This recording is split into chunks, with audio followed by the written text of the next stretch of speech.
বুবু চুরি চিৎকার করতে বনশ্রী দৌড়ে চলে গেল সামনের ঘরে। দুটো স্টিলের থালা আর ওর ওপর রাখা একটা গ্লাস পড়ে যেতেই শাশুড়ি মা আর ননদের তীব্র শাসনের সামনে ও বেশ জড়সড় হয়ে রয়েছে। সবেমাত্র মা ষষ্ঠীকের বয়সের একটা শিশু কি বা করতে পারে।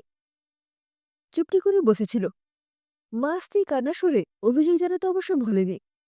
ওরাও বেশ তৈরিই ছিল, তাই প্রতিবাদের ভাষায় প্রশ্ন করেছিল, বৌমা, সাত সকালে ওকে একটু ধরে বেঁধে রাখতে পারো না? প্রতিদিন হামাগুড়ি দিয়ে এসে এটা ভাঙছে, আর না হয় সবকিছু ওলটপালট করে দিচ্ছে। বনশ্রী ভেবেছিল কোনো উত্তরই দেবে না, কিন্তু সবসময় সবকিছু মুখ বুজে সহ্য করাও যায় না। তাই সে মিনতি সুরে বলে ফেলল, মা, আপনি তো জানেন আপনার ছেলে এই সময় বেরোয়, আমাকে সবকিছু রেডি করতে হয়। একটু না হয় ও এখানে এসেছে, আপনি একটু সামলাতে পারেননি? ওরা দুজনেই যেন ওত পেতেছিল, চিৎকার করে বলে উঠল, কেন? হাঁড়ি আলাদা করার সময় তো এটা আমার, ওটা আপনার, এটা আমাদের, ওটা আপনাদের বলেছিলে। এখন কেন বলো তো তোমার জিনিস আমাদের সামলাতে হবে? আর ও তো দিন দিন বড় হচ্ছে, আর আগের মতো সামলানোও তো যায় না বৌমা। বনশ্রী আর কোনো কথা বলতে পারে না, দৌড়ে বুবুকে নিয়ে ঘরে ঢোকে। তখনও ঋষি বেরোয়নি। বনশ্রীর রাগে মুখ দেখে হেসে জিজ্ঞেস করল, কি ব্যাপার, কি যুদ্ধ করিলে শুনি? বনশ্রী অবাক হয়ে গেল, বলে উঠল, এই শোনো, সবসময় তোমরা আমাকে দোষারোপ করো কেন বলো তো? যেন আমার জন্যই সব অশান্তি। তাও না আমায় একটা আলাদা ঘরের ব্যবস্থা করে সব ঝামেলা মিটে যায়, আমি আমার মেয়েকে নিয়ে চলে যাই। ঋষি বুঝতে পারে অভিমানী বইয়ের কিছু একটা হয়েছে। মাকে কিছু তোমায় বলেছে আবার? পরশ্রী চুপ করে থাকে।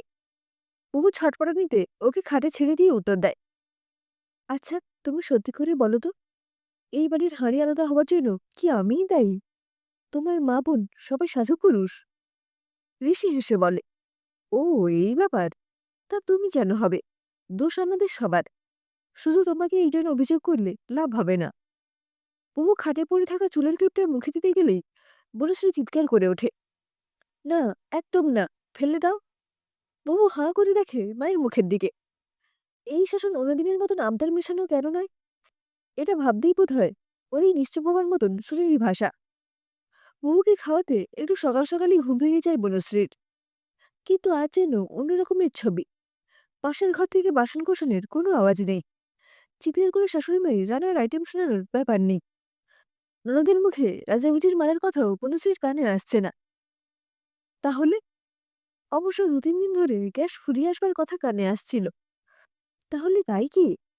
তার অনুমান যে সঠিক ছিল, বেলা হতেই তা পরিষ্কার হয়ে যায়। ঋষি অফিস বেরোনোর সময় মুখ গোমড়া করে এসে বলল, এই শুনছো, ওদিকে গ্যাস শেষ, বুকিং করলেও সাপ্লাই নেই এখনো। বনশ্রী চুপ করে শোনে, খানিকক্ষণ বাদে উত্তর দেয়, আমি কিন্তু ৪ জনের ভাতই বসিয়ে দিয়েছি, ওনাদের বলে এসো। গ্যাস ফুরিয়ে গেলেও না খেতে পেয়ে মারা যেতে হবে না। ঋষি মনে হয় বনশ্রীর কথায় খুশি হলো, বলে উঠল, তোমায় এই জন্যই আমার ভীষণ পছন্দ হয় বনশ্রী। পরিস্থিতি তোমায় কোনোদিনও বশ করতে পারেনি, তুমি পরিস্থিতিকে বশ করেছ। বনশ্রী হাসি মুখে করজোড়ে ক্ষমা চাওয়ার ভঙ্গিতে বলে, আপনি কোনো রকম দুশ্চিন্তা না করেই কাজে বেরোতে পারেন। এই বাড়িতে আমি যতদিন থাকবো কাউকে না খেতে পেয়ে মারা যেতে দেব না। আজ অনেকদিন পর সবাই মিলে একসাথে খেতে বসেছে। ননদের মুখ দেখে বনশ্রী ওর পাতে আরো একটু তরকারি দেয়। শাশুড়িমা অবশ্য চিৎকার করে ওঠেন, আরে আরে, করো কি বৌমা, তোমার তো মাত্র এক হাতে রয়ে গেল, ভাতটা খাবে কি করে? সবই তো আমাদের পাতে তুলে দিলে।